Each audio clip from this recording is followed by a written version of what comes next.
Hey y'all, welcome back to Right at the Wire. Well, today we're going to revise our Derby top 20 list, and we're also going to take a look at some of the horses that are on the bubble waiting to get in, and that'll give us a better feel for what exactly the field's going to look like. It's still not final yet, and most of the trainers have said that they're intending to run their horses, so we haven't had any defections.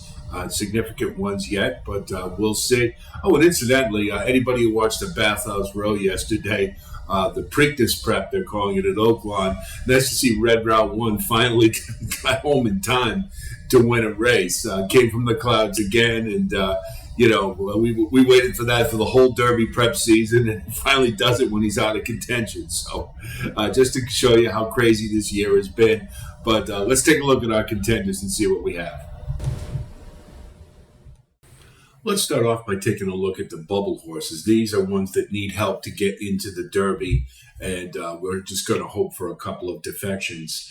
Number 25 is Mandarin Hero. None of us can forget that Santa Anita Derby where he ran a really strong race and validated the Japanese as far as being competitors for the Derby.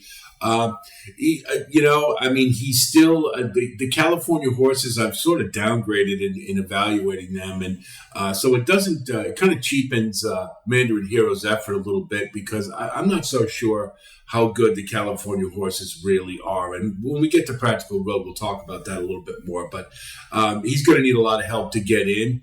I think he'd probably run a pretty competitive race, but I don't consider him to be a win candidate. Major Dude, Todd Pletcher said he's going to go if there's defections. He's been working okay. I think he has decent dirt form, but obviously he's better on turf, and rather see him in the American Derby than I would in the Kentucky Derby. Number 23 is Cyclone Mischief. He has been improving. He seems to have worked out any issues that he might have had, but I think he's a cut below the major contenders here. And it really doesn't matter to me whether or not he gets in the Derby. I would toss him regardless.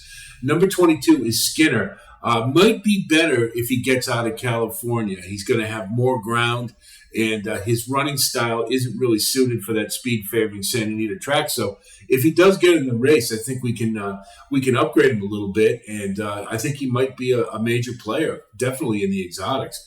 Number 21 is Jace's Road. I really hope this horse gets in because we need early pace, all of it we can get. Right now, as the field looks, we think it's going to be Derma Sotogake and maybe Kingsbarns. But after that, there really isn't a whole lot. So we really need some horse to run to. I don't think Jace's Road can wire the field. I think he's got distance limitations, but just to have that horse to run to set an honest pace would really help the shape of the race, I think. And here's our revised top 20 list, and we'll start from the bottom and move on up. Number 20 is Wild on Ice. Doesn't belong in the race, but he did win the Sunland Derby. He's an immediate toss. He doesn't have a buyer even close to competitive in this field, and he's simply not good enough. And that was validated when you looked at the Santa Anita Derby and saw a couple of the other horses that ran with him in that race who finished up the track in the Santa Anita Derby. So he's a toss. Confidence Game continues to train. We thought we were going to see him in the Lexington. We didn't. I think that's a big red flag. As I've said many times before, I think this horse ran his best race in the Rebel, and he looked awful taxed to do it. Apparently, he lost a lot of weight after that race, and they're trying to put it back on him. I think that's an indication that this one's going to be a little overmatched in the Derby. However, he might be a pace presence, and we could use that, but I don't expect him to be there late. Number 18 is Ray's Kane. His best efforts have been around one turn. His bluegrass wasn't anything to write home about. I think he still has a little bit of talent, and you maybe can think about him sucking up for third or fourth, but that's the extent of it. He's not a win candidate. Number 17 is Continuar. He gets upgraded a bit because he has such stamina. And by all accounts, he's a grinder and will just keep moving along. He doesn't have a whole lot of explosive speed, but he should be running late and staying in the race, and that automatically upgrades him a bit, and I think you have to use him in the exotics for that reason. Number 16 is Sun Thunder. He doesn't seem to have that finish that you want to see. He's been very mild in his last couple. He's pace dependent, unfortunately. We didn't think he would be, but it turns out he really is. So he's another one that, you can get him up into third or fourth, but I don't consider him to be a realistic win candidate. Blazing Sevens, we don't know whether or not he's going to go or not. Chad Brown hasn't said anything.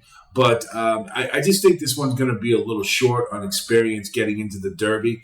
Didn't run bad in the Bluegrass Stakes, but I don't think that's enough foundation for him to be a real factor. But maybe underneath, I think he's going to be a bit of an underlay though, so I don't really like him. But you may have to use him. Number 14 is Lord Miles. Moved him up a little bit because of his pedigree more than anything else. Being by Kerwin, he should be able to run all day. And that automatically, coupled with the fact that he has been steadily improving under the radar, I think that this one could be more of a factor than perhaps we might think. And I think he could definitely get underneath. I'm not sure he's a win candidate. But if he does take another step forward, maybe this is that long shot play that you might want to think about. But we'll see how he trains as we move along.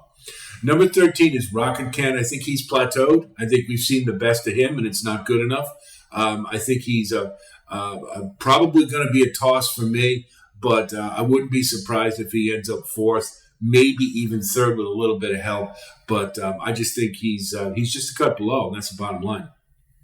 Number 12 is Reincarnate.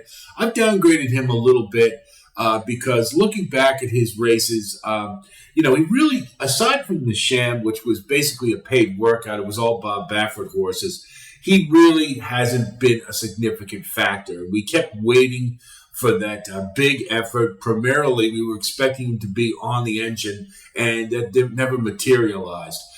He does have some talent. There's no doubt about that. He has finished third in a couple of races. But and he has stamina. That's really his biggest gift in this race. But I don't think he's a win candidate, not from what I've seen. Disarm, the Lexington, what can you say about it? He got third. He needed that to get in the Derby, so he got it. And it's hard to speculate on whether or not he was full out for that race or just just did enough to get in. I don't know. But he apparently has come out of the race well.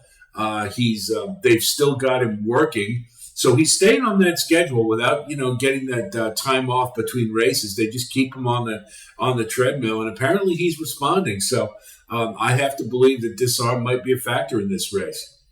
Number 10 is Verifying. I've downgraded him a bit because I think in the Arkansas Derby we saw the max we're going to get from him. I think he was running at as fast as he can go. And he looked like he was kind of hitting the wall a little bit at 1 1/8, whereas Tapit Trice certainly looked like he could go a lot further without any problem. So Verifying is probably going to be a pace factor, but I don't think he's going to be much more than that. He's probably going to be a toss for me. Number 9 is Mage. I still, they got to work out that gate issue. That's the biggest impediment to this one. He clearly has some talent.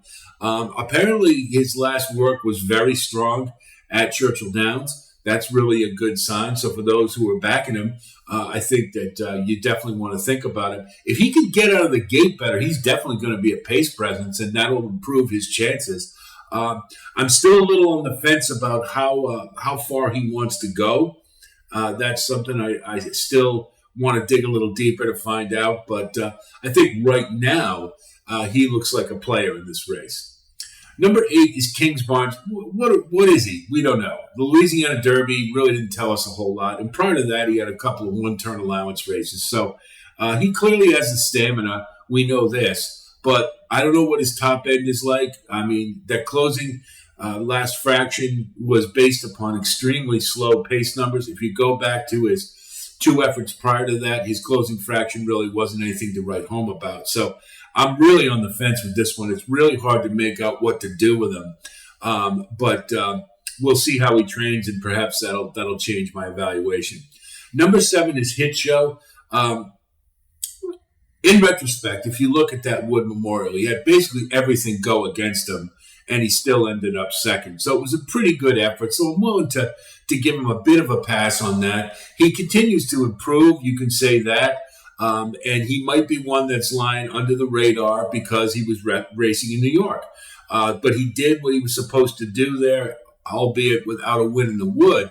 But it was still a really solid effort, and he nearly pulled it off despite all the challenges he had. So Hit Show is one I think that we maybe want to upgrade a little bit as a contender. Not sure he's a win candidate, but I think he definitely is going to factor in this race. Number 6 is Two Phils. He's been competitive in every race. The last synthetic effort is you can't really base a whole lot on that because it's a different surface and it's around 2 turns. It's prone to late runners, so the final fraction pace-wise is a little higher than it might be on dirt. And in Two Phil's case, that's definitely what happened. He's still very competitive. He fights in every race. And I think he's a logical use in the exotics, but I don't think he's a realistic win candidate. Number 5 is Practical Move.